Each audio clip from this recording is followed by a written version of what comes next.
Olá, eu me chamo João Pedro e esse vídeo é referente à apresentação do projeto final da cadeira de Instrumentação, Medidas e Instalações Elétricas, ministradas pelo professor Dalton Honório.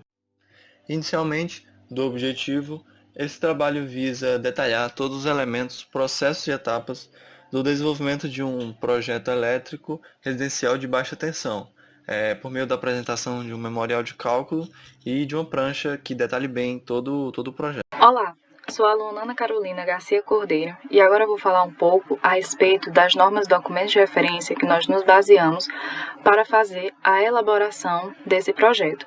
Então, nós fizemos a utilização dessas 4 normas, que são a NBR 5410 de 2004, a NBR 15465 de 2020, a NBR 14136 e a ET 124 de 2019 da Enel. Falando um pouco a respeito de cada uma dessas normas, nós temos que a NBR 5410, ela faz menção às normas gerais de instalações elétricas, desde o dimensionamento de tomadas, de pontos de luz, divisão de circuito. A NBR 15465, ela fala em relação à tubulação, suas características, ou seja, ela fala sobre o sistema de eletrodutos plásticos para instalações elétricas de baixa tensão. A NBR 14136 diz respeito à padronização de plugs e tomadas para uso doméstico, que no Brasil eles podem ser até 10 A ou até 20 A, em corrente alternada, e aqui ela é utilizada do tipo N, que é a 2P mais T, ou seja, 2 pinos mais 1 terra. E por fim, a ET 124 de 2019 da Enel, ela é uma especificação técnica que vai falar sobre as especificações do fornecimento de energia elétrica em tensão secundária de distribuição, no caso para o estado do Ceará. Em continuidade, eu vou falar um pouco também em relação à proteção em baixa tensão, em que, para garantir a proteção e a segurança da instalação elétrica dessa residência, então nós podemos fazer uso de alguns aparelhos, como no caso de um disjuntor. E para nós sabermos qual o aparelho que mais se adequa para essa residência, nós nos baseamos nessa tabela, em que é o seguinte: a residência ela vai ser alimentada por uma entrada trifásica, como mostrado aqui, uma entrada trifásica em baixa tensão, de 220 por 380 volts, e a potência instalada nesse local é de 29,2 kW, como será apresentada posteriormente com cálculos. Então, assim, de acordo com esta tabela, que ela é fornecida pela Enel, nós podemos verificar que para um fornecimento trifásico, com uma carga que no caso desta residência é de 29,2 kW, então está nesse intervalo aqui. O tipo de disjuntor, então, que deve ser utilizado é um disjuntor de 40 A, para assim garantir a total proteção da instalação elétrica dessa residência. Olá, meu nome é Ruben. Eu vou falar sobre a etapa do nosso projeto que envolve o diagrama unifilar. Bom, o diagrama unifilar, o objetivo dele é demonstrar qual é o caminho dos condutores de cada circuito para os seus respectivos componentes, onde os componentes se encontram e por aí vai, né? Bom, por exemplo, a gente recebe de entrada para fazer essa parte do projeto as tabelas do dimensionamento das tomadas de uso específico, de uso geral e das lâmpadas. Então, o primeiro passo para desenvolver esse diagrama é colocar as tomadas e as lâmpadas em seus respectivos cômodos, né? Escolher os locais ideais para elas. Claro que levando em consideração, por exemplo, o interruptor tem que estar próximo de uma porta, esse tipo de coisa. Bom, o próximo passo, né, a partir da colocação dos componentes, é a gente fazer a rota do condutor do circuito até o componente. Por exemplo, essa tomada aqui é uma tomada de uso específico para o chuveiro elétrico. O circuito dela é o circuito 8. Então, eu tenho que projetar todos os eletrodutos aqui para levar o condutor do circuito 8, fase neutro de terra, até essa tomada aqui. E isso para todas as tomadas, né, do nosso projeto. Eu sou o Marcos Manuel e agora eu vou falar um pouco sobre como ficou a estrutura aqui do quadro de distribuição no CAD, certo? Primeiramente a gente tem aqui o quadro de medição, que recebe da rede a alimentação, certo? Direto do poste. E a gente tem aqui informações sobre essa alimentação, que é uma alimentação de 380/220 volts, né? E essa configuração ainda se mantém, embora tenhamos mudado de Coelce para Enel, a distribuidora, certo? E é uma alimentação de 3 fases, certo? E aqui a informação sobre a bitola, né? Que é uma bitola de 16 milímetros quadrados, a bitola dos condutores. Aqui nesse quadro de medição temos o disjuntor dele de 40 amperes e o seu aterramento, certo? Agora partindo para o quadro de distribuição em si, a gente também tem uma alimentação nele de 3 fases, né? E seguindo daqui, a bitola de 16 milímetros quadrados, ok? Então a gente tem aqui primeiro o disjuntor de 40 amperes, que protege todos esses circuitos, certo? E a partir desse disjuntor tem-se a divisão, né? A distribuição aqui para todos esses circuitos da residência. Então, como a gente pode ver aqui, a soma de todas as potências desses circuitos é de 29.210 watts, certo? E cada circuito desse, como a gente pode perceber, tem um disjuntor monofásico, certo? Que foi dividido de modo que balanceasse as correntes, certo? Nas 3 fases, A, B e C. Balanceasse o máximo, né? Como a gente pode ver aqui, cada circuito desse tem a sua potência, certo? E a escolha desse disjuntor aqui depende da corrente do circuito. Então, vou citar o exemplo desse primeiro circuito aqui. O circuito 1, a corrente dele é de 8,2 amperes, certo? O disjuntor disponível acima desse valor, mais próximo, é o de 10 amperes, certo?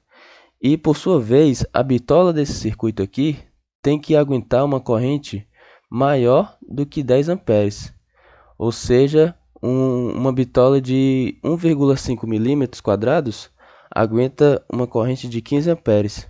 Desse modo, quando a gente tem uma corrente muito alta passando no circuito, o disjuntor vai disparar antes que atinja o máximo de corrente que a bitola aguente. E aí vai evitar que o circuito esquente em alguma parte dele e evita incêndios e coisas do tipo, certo? Na residência. E essa mesma lógica seguiu-se para todos os demais circuitos, onde a gente tem esses 3 últimos circuitos aqui como circuitos reservas e potência de 1.600 watts cada. Após o dimensionamento da iluminação e dos pontos de tomada, partiremos para a tabela de descrição dos circuitos.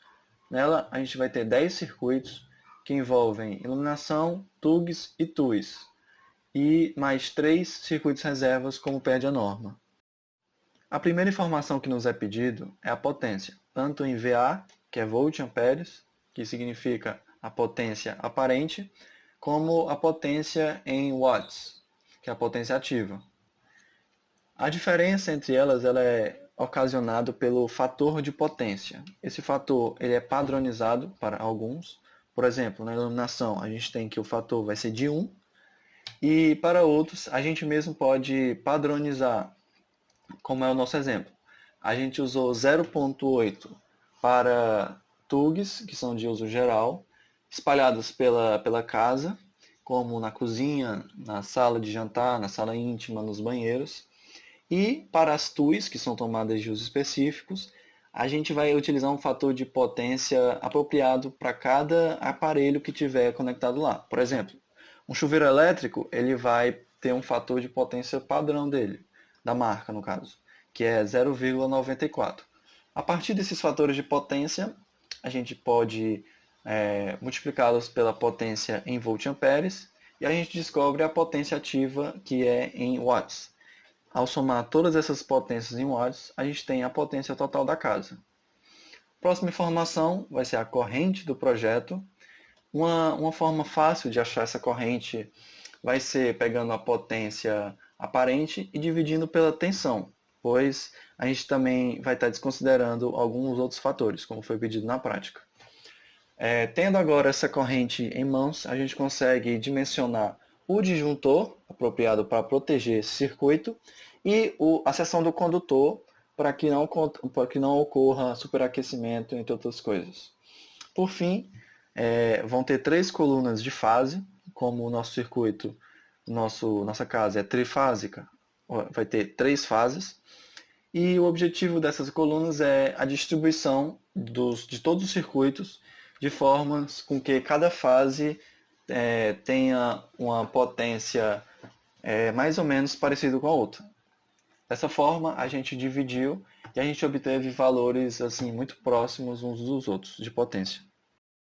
Passando para o desenho no CAD dos circuitos terminais, a gente pode ver aqui uma representação das fases. Aqui no meio, o disjuntor geral de 40 amperes. Aqui dos lados, a gente vai ter cada um dos circuitos com a potência em watts e o seu respectivo disjuntor. Aqui em cima, o terra e o neutro, com a bitola do cabo.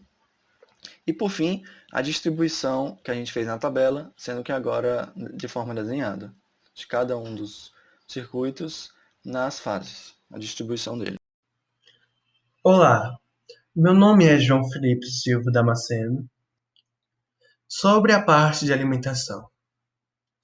A energia fornecida à residência será oriunda do quadro de distribuição geral, no qual esse quadro ele será alimentado por 3 cabos para a fase, um para o neutro e um para o terra. A NBR 5410 estabelece que a alimentação dos circuitos terá que ser independente para tomadas de uso geral, tomadas de uso específico e iluminação. O que isso significa? Significa que não poderá haver um circuito que ele alimenta simultaneamente iluminação e tomadas de uso específico ou iluminação e tomadas de uso geral. Agora sobre a distribuição de energia. Iremos abordar sobre os pontos de luz e a potência dedicada à iluminação, pontos de tomadas e as potências das tomadas. Sobre a distribuição dos pontos de luz. A NBR 5410 prevê que haja pelo menos um ponto de iluminação no teto de cada cômodo, sendo que a potência dedicada à iluminação em cada cômodo será de, em cômodos com área de até 6 metros quadrados, 100 VA.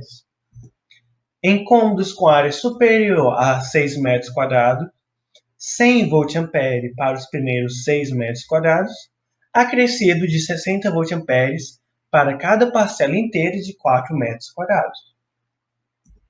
Então, temos aqui a nossa residência com a área de cada cômodo. A partir dessas áreas, nós obtemos os seguintes valores de potência dedicada à iluminação.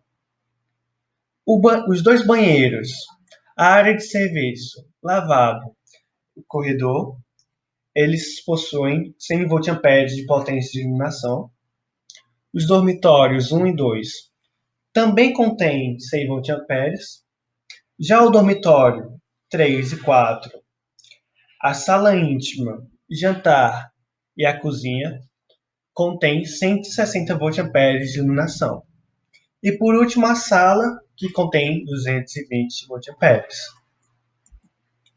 Agora sobre a distribuição dos pontos de tomada de uso geral. Em banheiros, assim como diz a NBR 5410, é previsto que haja pelo menos um ponto de tomada próximo ao lavatório. Em copas, cozinhas, áreas de serviço, lavanderias e locais análogos, pelo menos um ponto de tomada para cada 3,5 metros ou fração de perímetro. Em salas e dormitórios, é previsto, no mínimo, um ponto de tomada para cada 5 metros ou fração de perímetro, sendo que esses pontos de tomada devem estar o mais equidistante possível. Também é importante salientar que em corpos, cozinhas e área de serviço, é previsto que haja pelo menos 2 pontos de tomada na bancada da pia. Esses pontos eles podem estar conjugados ou separados. Agora, sobre a potência das tomadas de uso geral, a potência das tomadas de uso geral em cozinhas, copas, área de serviço, banheiros, lavanderias devem ser de 600 VA para os primeiros 3 pontos e 100 VA para os excedentes, assim como prevê a NBR 5410. Agora, nos demais cômodos, deve haver 100 VA para cada ponto de tomada. Com isso, a partir desses valores de perímetro de cada cômodo, obtemos a seguinte quantidade de pontos de tomada por cômodo. A partir de todos esses valores que nós mostramos, foi possível montar a seguinte tabela, que contém a potência de iluminação, e a quantidade de tomadas de uso geral, a potência de cada uma dessas tomadas e a potência nominal. Sobre as tomadas de uso específico, isso já ficou a cargo do planejamento da casa. Então, foi colocado no banheiro 1, 2, uma tomada de uso específico voltada para chuveiro elétrico. Na área de serviço, uma tomada de uso específico voltado para máquina de lavar. No dormitório 3, uma tomada de uso específico para ar-condicionado. E na cozinha, uma tomada de uso específico para forno micro-ondas. As potências destinadas a essas tomadas, elas foram calculadas seguindo a demanda de cada um desses aparelhos. Bom dia, boa tarde, boa noite. Eu me chamo Clarice e eu vou apresentar um pouco sobre o dimensionamento dos condutores e eletrodutos, as fiações dos eletrodutos e o quadro de distribuição do nosso projeto elétrico. Então, toda a tubulação utilizada no projeto residencial elétrico foi feita com eletrodutos de PVC, de policloreto de vinilo rígido. Eventualmente, caso as normas brasileiras sejam acatadas, ou seja, se as condições de não propagação de chamas e a proteção mecânica dos condutores for ideal, vai ser permitido o uso de eletrodutos flexíveis corrugados. E, além disso, a seção transversal solicitada em projeto deve ser cumprida. Com o intuito de evitar adversidades e incêndios na instalação, o uso de mangueiras ou quaisquer materiais incongruentes ao projeto será impedido, sendo concedido apenas o uso de eletrodutos normalizados e de primeira linha.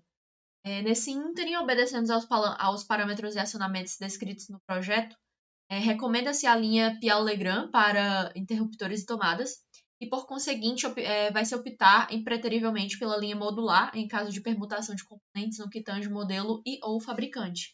Além disso, para contemplar tal fato, os critérios da linha de tomadas e interruptores deverão ser adaptados pela construtora responsável. Em suma, se as recomendações forem transgredidas, não haverá certificação de que todas as restrições projetadas serão obedecidas. Sobre as fiações. Com o propósito de preservar as propriedades mecânicas, físicas e químicas das tubulações, todos os condutores devem ser devidamente instalados. Então, a realização de emendas, entre aspas, e quaisquer outras medidas paliativas será proibida. Em último caso, será verificada a real necessidade de utilizar essas fitas isolantes ou de autofusão apropriadas, feitas em caixas de passagem, para sanar possíveis infortúnios. O padrão de cores acatado deve ser vermelho para fase, azul claro para neutro, verde para terra e preto para retornos. Da mesma forma, as pontas dos cabos deverão ter fitas isolantes coloridas de acordo com o padrão, visando a identificação para os casos de espessuras consideráveis. Além disso, irá se distinguir por meio de anilhas junto ao quadro os circuitos. E aí, com o intuito de dimensionar corretamente os circuitos, a gente usou a NBR 5410 de 2004 como ferramenta de referência, e os seguintes valores contemplam, de acordo com a norma, consoantes aos tipos de cargas, às seções de condutores de fase neutro, podendo ser iguais ou superiores à iluminação, 1,5 mm², tomadas de corrente em salas e quartos, 2,5 mm², e as tomadas de corrente em cozinhas, banheiros e lavabo, 2,5 mm². Sobre os eletrodutos, a depender da quantidade de circuitos em cada eletroduto, eles foram dimensionados genericamente em cada trecho. Com esse fim, vai ser indicado por meio da equação presente no memorial o valor da área da seção total dos condutores. E, por consequência, será assumida uma área útil de 40%, proporcionando a referência de rosca para dimensionar o eletroduto. Foi previsto para o presente projeto um total de 13 circuitos. Um para iluminação, 4 para TUGs, que são as tomadas de uso geral, 5 para TUIs, que são as tomadas de uso específico, e 3 circuitos reservas. Os circuitos de iluminação e os TUGs foram divididos tendo em vista uma maior organização e evitando grandes quantidades de carga por circuito. Em especial, as tomadas gerais da cozinha foram separadas em um circuito independente, como determinado pela NBR 5410, e cada tomada específica destinada a um equipamento específico foi separada em circuitos independentes, também como determinado pela norma. Além disso, procuramos separar os circuitos das áreas úmidas e balancear as fases. A divisão dos circuitos e suas respectivas cargas e fases são mostradas na tabela 4, no memorial descritivo. Todas essas especificações estão presentes no memorial descritivo. Meu nome é Douglas Ramos Araújo e eu vou explicar brevemente como funciona o aterramento desse projeto. Então, primeiramente, o sistema de aterramento é do tipo TN. Dessa forma, vai haver uma haste que vai ser responsável pelo aterramento do sistema e dessa haste vai ser levado um condutor de 16 mm², assim como exibido no diagrama unifilar do projeto, que vai ser ligado ao barramento de terra do quadro de distribuição geral. Então, todos os circuitos de iluminação e tomadas que vão ser ligados no quadro, eles vão ter o aterramento garantido por esse processo, e isso é importante porque o aterramento vai fazer com que a corrente flua diretamente para a terra, e isso possibilita a instalação de dispositivos eletrônicos, além de permitir a segurança dos moradores.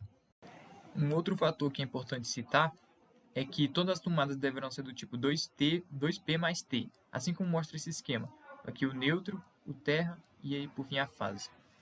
Agora, quanto ao manual do usuário da instalação elétrica, é aqui onde vai conter praticamente as instruções sobre os cuidados que devem ser tomados durante a instalação. Então, primeiro, os circuitos previstos para o quadro de distribuição geral deverão obedecer às cargas máximas descritas no diagrama multifilar do quadro de distribuição geral, porque todos aqueles valores foram calculados de modo que vão atender ao melhor funcionamento do circuito. Um outro cuidado que também pode ser notado é que qualquer alteração no circuito deve ser feita com autorização do projetista ou por algum profissional da área.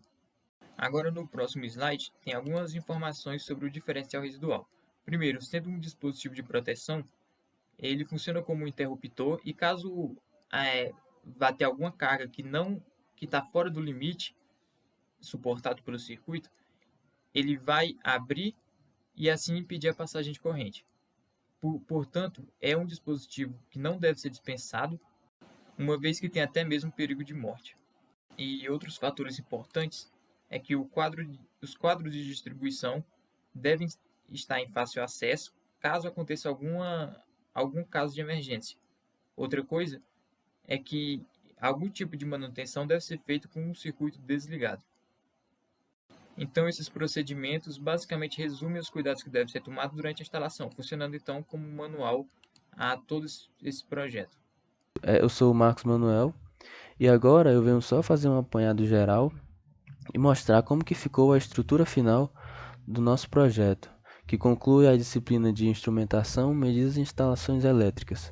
Ok? O professor Dalton Honório e a nossa equipe foi composta por Ana Carolina Garcia, Clarice Maria, Douglas Lemos, João Felipe, João Pedro, Marcos Manuel e Rubem José. Certo? Aqui está o nosso sumário com os devidos tópicos, ok? E vale ressaltar que todas as informações, todas as decisões que foram tomadas para o desenvolvimento desse projeto, né, foram decididas a partir de normas. Tomamos normas como base, certo? E aqui estão as normas que tivemos como referência, certo? E é por esse motivo que as informações contidas em um memorial devem ser seguidas à risca, certo? Todas essas instruções para que seja garantido a segurança dos habitantes da residência, certo? E que evite acidentes, né? De superaquecimento, curtos-circuitos. Então, informações como divisão de fases, divisão de circuitos são extremamente importantes para que seja garantida uma segurança, certo? ok? Aqui está o nosso documento final, certo? Com as devidas divisões de circuitos, suas devidas potências, eletrodutos, quadro de distribuição, certo? E o manual de usuário, certo? O manual de usuário é também muito importante para aplicar essas informações contidas aqui, certo? É isso.